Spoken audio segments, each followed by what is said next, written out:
اعوذ باللہ من الشیطان الرجیم بسم اللہ الرحمن الرحیم الحمدللہ رب العالمین والصلاة والسلام علی سید الانبیاء والمرسلین وخاتم النبیین۔ معزز ناظرین، السلام علیکم ورحمۃ اللہ وبرکاتہ۔ میں جاذب پبلیکیشنز میں خوش آمدید۔ میں محمد سعید جاذب آپ کی خدمت میں حاضر ہوں۔ تعلیم القرآن کا سلسلہ جاری ہے اور اس وقت سورہ فاتحہ کی تشریحات ہم جاننے کی کوشش کر رہے ہیں۔ گزشتہ نشست میں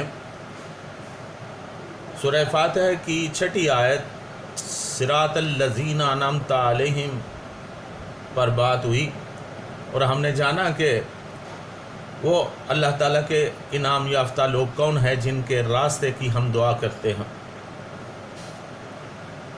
اب 7ویں آیت ہے غیر المغضوب علیہم ولا الضالین۔ ان لوگوں کے راستے پر نہ چلانا جن پر تیرا غضب ہوا ہے، اور نہ ہی گمراہ لوگوں کے راستے پر ہمیں چلانا۔ تو پہلے بات ہوئی انعام یافتہ لوگوں کی، یعنی وہ راستہ ہم نے چنا ہے جو جس راستے پر ہماری خواہش ہے کہ ہم چلیں وہ انعام یافتہ لوگ ہیں۔ اور اب ہم یہ دعا کرتے ہیں کہ اللہ ہمیں گمراہوں کے راستے پر نہ چلانا اور نہ ہی ان لوگوں کے راستے پر جن پر تیرا غضب ہوا ہے۔ تو ناظرین، آج کی نشست میں ہم جانتے ہیں کہ مغضوب کون ہوتے ہیں۔ پہلے ہم مغضوب کے لغوی معنی جان لیتے ہیں۔ مغضوب کا مادہ غضب ہے اور اردو لغت میں اس کے معنی ہیں قہر، غصہ، مصیبت، بے انصافی، ظلم۔ لغت کے مطابق یہ کلمہ حیرت اور کلمہ مبالغہ بھی ہے، یعنی بہت زیادہ، از حد، بے جا بات، اندھیر، زبردستی، بڑھ چڑھ کر، وغیرہ وغیرہ۔ عربی لغت میں غضب کے معنی شیر ہیں۔ سرخ یا ہر گہرے سرخ رنگ کی چیز کو بھی غضب کہتے ہیں۔ ابن فارس رحمۃ اللہ علیہ نے اس مادہ کے بنیادی معنی شدت و قوت بتائے ہیں۔ غضب رضا کی ضد ہے۔ بعض نے اس کی تعریف انتقاماً دل میں خون کا جوش مارنا بتایا ہے۔ اللہ کے غضب سے مراد نافرمانی پر اس کی گرفت اور سزا ہے۔ ناظرین، گھوڑا جب غصے میں اپنی لگام چباتا ہے تو اسے اس عمل کو غضب الفرس کہا جاتا ہے۔ اس طرح آگ کے بھڑک اٹھنے پر بھی غضب کا اطلاق ہوتا ہے۔ معنی اور بھی ہیں، میں مختصراً عرض کروں گا کہ غضب کا قرآنی مفہوم کیا ہے۔ قرآن کریم نے غضب کو نعمت کے مقابل لا کر واضح کر دیا ہے کہ اللہ تعالیٰ کے غضب یعنی اس کے قانون سے سرکشی اور انکار کا کیا نتیجہ ہوتا ہے، یعنی نعمت کے ہر پہلو کی ضد، یہ اس کے معنی ہیں۔ پارہ نمبر 1 سورۃ البقرہ آیت نمبر 61 میں ارشاد گرامی ہے وَضُرِبَتْ عَلَيْهِمُ الذِّلَّةُ وَالْمَسْكَنَةُ وَبَاءُوا بِغَضَبٍ مِّنَ اللَّهِ، اور مسلط کر دی گئی ان پر ذلت اور غربت، اور مستحق ہو گئے وہ غضب الہی کے، یعنی اللہ کے غضب کا نتیجہ ذلت اور محتاجی ہوتا ہے۔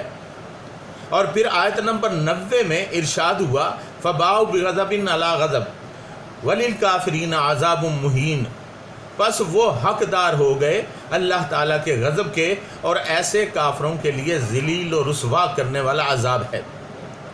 اس سے واضح ہوتا ہے کہ اللہ تعالیٰ کے غضب کا نتیجہ انفرادی اور اجتماعی تباہی اور بربادی ہے۔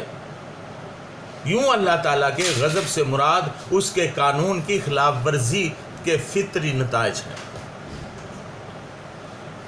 الضالین کے معنی اور مفہوم کیا ہے؟ یہ ضال سے ہے اور اس کا مطلب ہے گمراہ راستہ سے بھٹک جانا، گمراہ یا راستے سے بھٹک جانا، صحیح راستہ کی پہچان نہ ہونا۔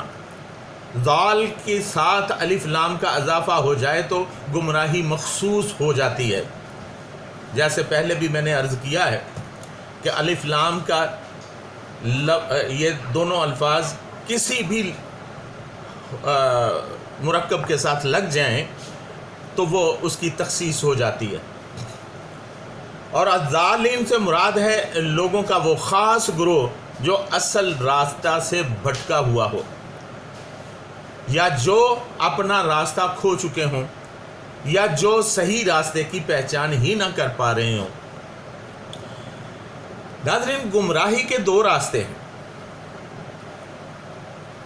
غیر المغضوب علیہم ولا الضالین میں مغضوب اور ضالین دونوں گروہوں کا ذکر ہے، یعنی ہم دعا کر رہے ہیں کہ اے اللہ ہمیں وہ راستہ دکھا جو سچا اور سیدھا ہے اور جو تیری رضا کی طرف جاتا ہے، اور ایسے لوگ جو تیرے غلط راستے پر چل کر تیرے غضب کے حقدار ٹھہرے ہیں، ان کے اس غلط راستے سے ہمیں بچا۔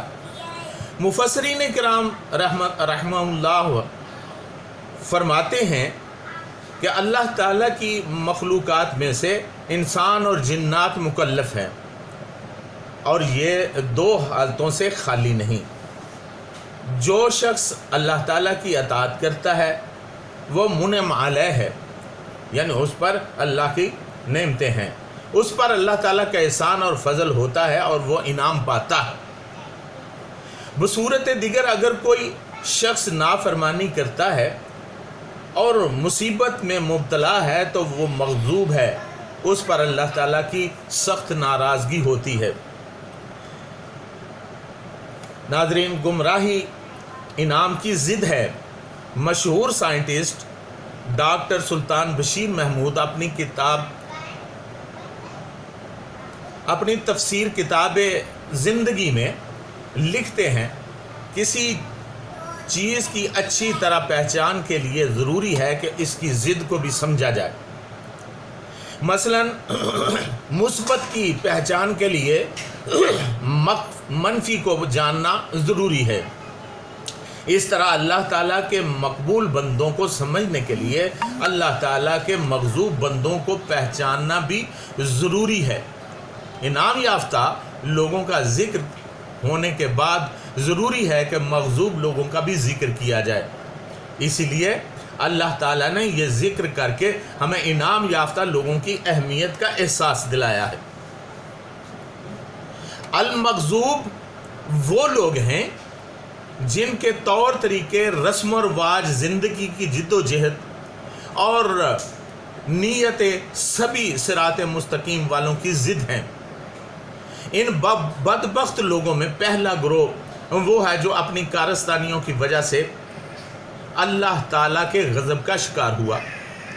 اس کی بدترین مثال یہود ہیں، جنہوں نے اللہ تعالیٰ کے احکام سے بغاوت کی، اپنے نبیوں اور صالحین کو قتل کیا، اسلام کا مذاق اڑایا اور کفر کیا، اور آج بھی ان کے پیروکار اپنی شیطانی روش پر بضد ہیں۔ ان کا راستہ جہنم کا راستہ ہے، ان کے پیچھے چلنے والوں کا بھی یہی انجام ہے۔ غیر المغضوب علیہم کہنے کا صاف مطلب یہ ہے کہ ہم اسلام کے دشمنوں سے دور رہیں اور ان کے طریقوں سے نفرت اور کراہت محسوس کریں۔ چنانچہ کفار، منافقین، یہود، ہنود اور نصارہ سب اللہ تعالیٰ کے احکام سے بغاوت کرتے ہیں۔ اب جو کوئی بھی ان کے طور طریقوں سے دور رہنے کی کوشش کرے گا وہی دراصل صراط مستقیم پر چلنے والا ہوگا۔ جس طرح اللہ تعالیٰ کے مغضوب بندوں سے کنارہ کشی اور ان کے راستوں سے دور رہنا راہ ہدایت پر چلنے کے لیے ضروری ہے، اسی طرح گمراہ اقوام کے طریقوں سے اللہ تعالیٰ کی پناہ مانگتے رہنا بھی بہت ضروری ہے اور ان سے بچنا بھی لازمی ہے۔ الضالین وہ ہیں جو سیدھی راہ سے بھٹک چکے ہیں۔ ہدایت کے لیے ضروری ہے کہ ہم ان کے پیچھے چلیں، نہ کہ ان کی باتیں مانیں، ورنہ وہ ڈوب ہی رہے ہیں، ہمیں بھی لے ڈوبیں گے۔ یہی وجہ ہے کہ ہمیں یہ دعا مانگنے کی تلقین کی گئی ہے کہ اے اللہ ہمیں ان لوگوں کے راستے پر چلا جن پر تیرا انعام ہوا ہے، اور ان کے راستے سے بچا جن پر تیرا غضب ہوا ہے، اور ان کے راستے سے بھی بچا جو اپنے راستے سے بھٹک گئے ہیں۔ ناظرین، یہ تھی سورہ فاتحہ کی 7ویں آیت، اور آپ جانتے ہیں کہ اس سورہ فاتحہ کی 7 ہی آیات ہیں۔ میں نے مختصراً آپ سب کے حضور ان کی تشریحات رکھ دی ہیں۔